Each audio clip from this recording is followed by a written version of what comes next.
And in the next move, white will bring this queen to f3, which supports these pawns. And after this, b5, preparing for b4, but developing this queen to b6 might be the better option for black, which also attacks this b2 pawn.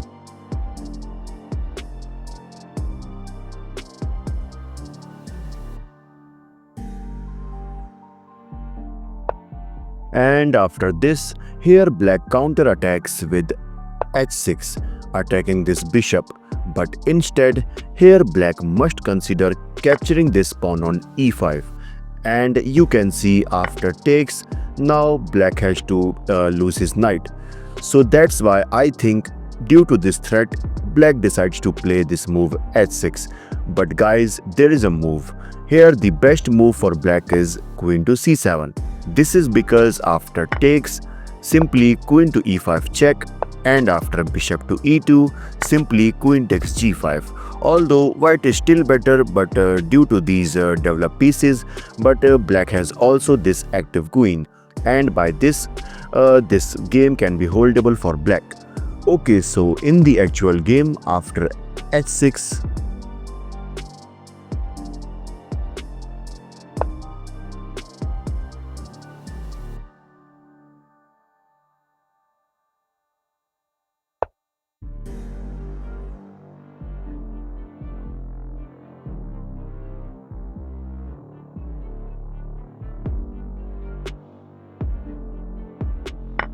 and obviously black can't capture this g5 pawn due to bishop takes g5, and black has to lose his knight.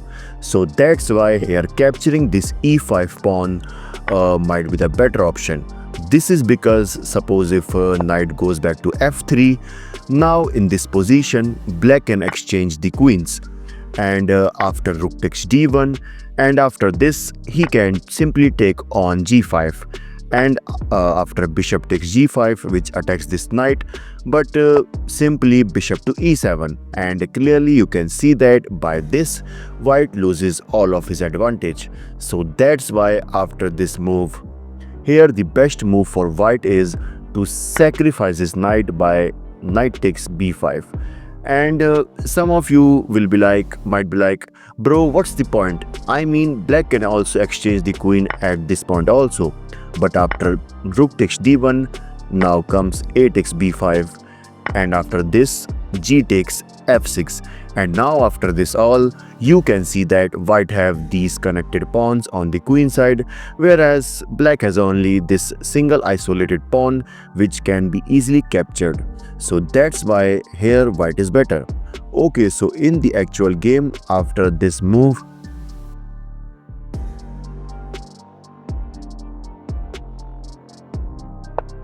but guys, this is also an inaccuracy.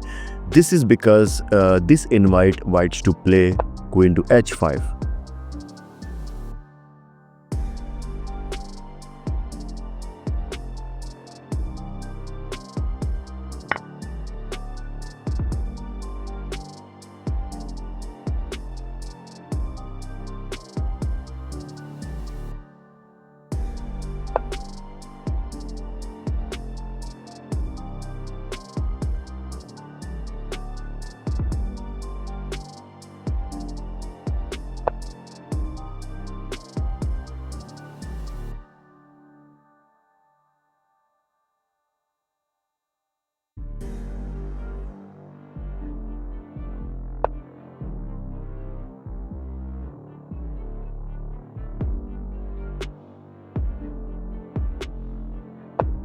And here black played this move d5 so that he can stop this move knight to e4.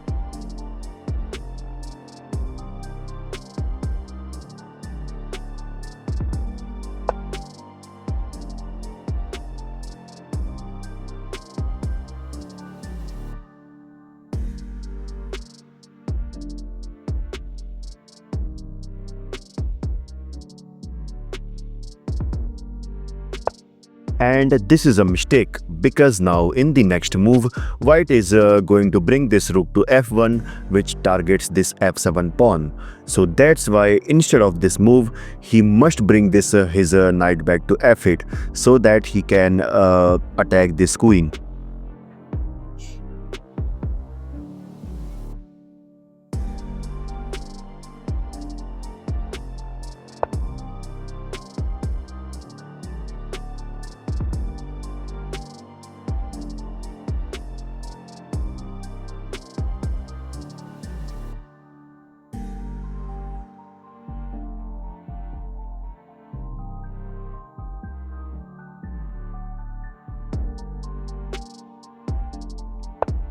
And after this, here Kasparov sacrifices his knight by knight at c goes to b5, which is also fine, but there is a move which is also winning for white.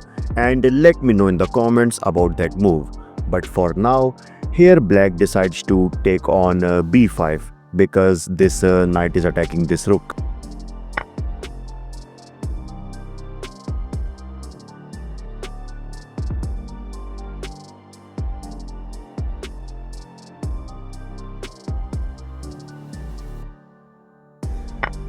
And after knight takes b5, as you can see, white is attacking this rook again, and here you cannot go for rook to e7. This is because if this happens, now white can give a check from d6 square, and after king to d7, bishop to b5 check.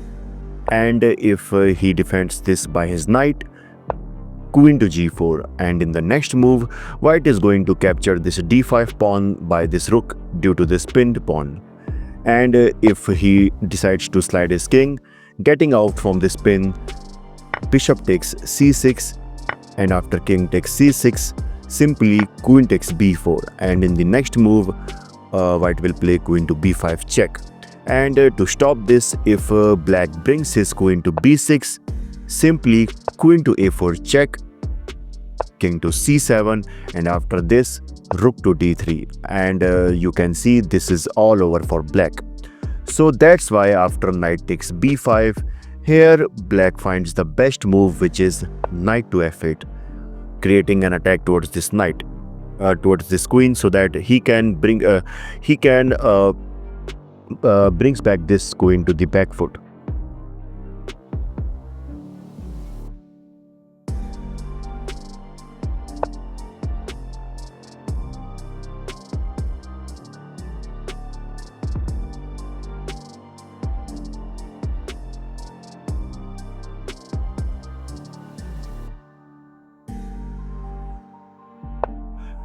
Okay, so here instead of queen to e7, queen to a5 might be the better option so that he can target towards these queenside pawns. This is because now Kasparov gives a check by his knight. But here white can also capture this rook on a7. And let's see what will happen if he takes on a7. And after this, queen takes a7. But now comes bishop to b5 check, and obviously you can't play bishop to d7 due to the threat of queen takes f7. So that's why here black has to move his king, and after this c4. And suppose if black tries to en passant, simply queen takes c3, and in the next move white can slide his king, and then he can bring this rook to c1 and continues attack. But this is like time consuming, so that's why after this move, knight to d6 check, he simply slides his king.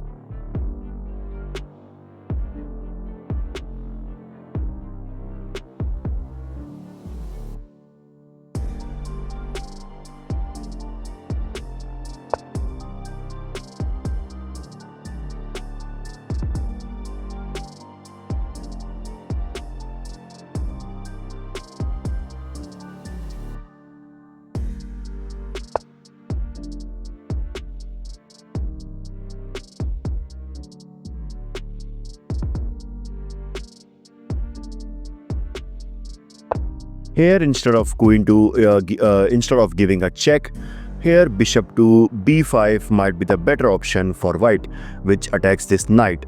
And suppose to defend this, if he places queen to c7, simply bishop takes c6, and after queen takes c6, queen takes a7, and yeah, game over.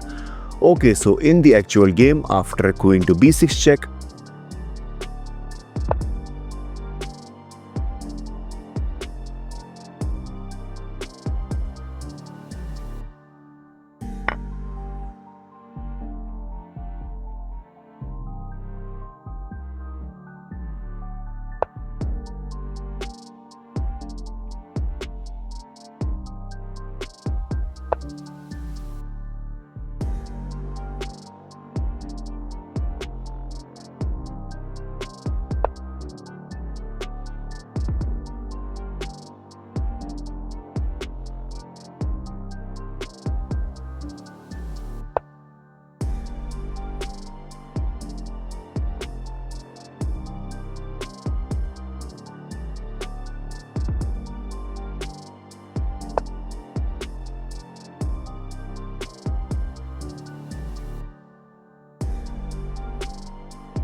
and now as you can see, this pawn is under attack by this queen.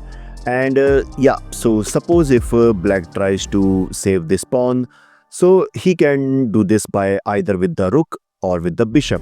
Okay, so let's consider this one by one. Suppose if he defends with the rook, now white can play rook to f7, attacking this queen as well as this bishop.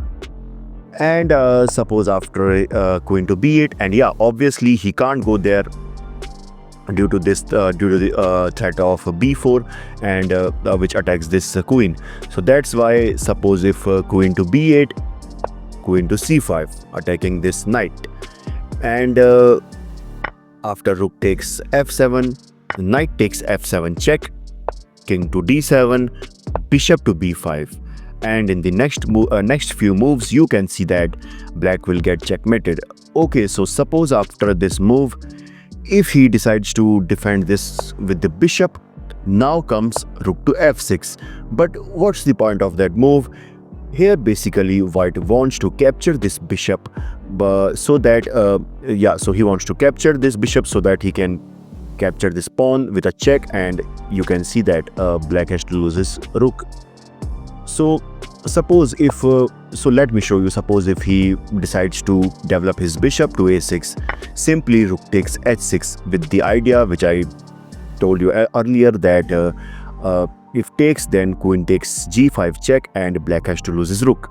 So that's why if after seeing this all, if he slides his rook, now comes c4.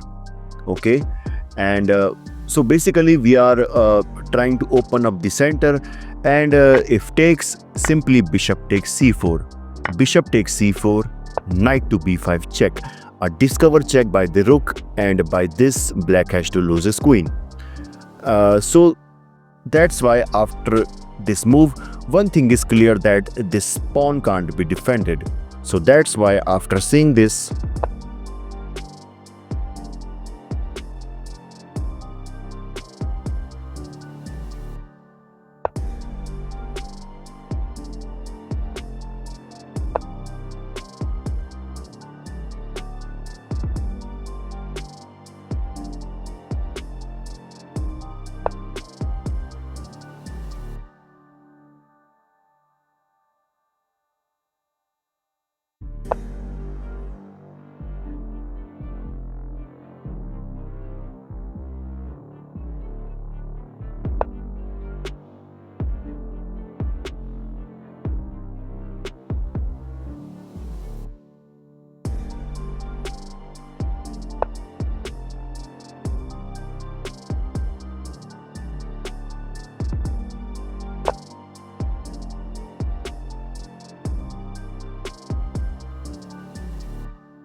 And after this, here black blunders by taking on b5.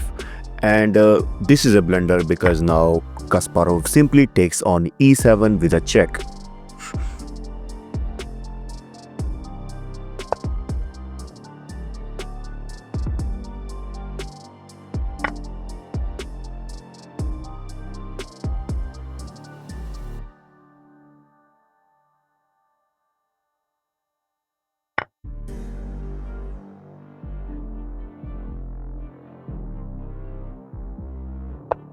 And in this position, Yukhanovic resigned. This is because now you can see no one can stop this mate. Please like this video and also make sure to subscribe to my channel for more. This is your host Bison signing off. Bye bye.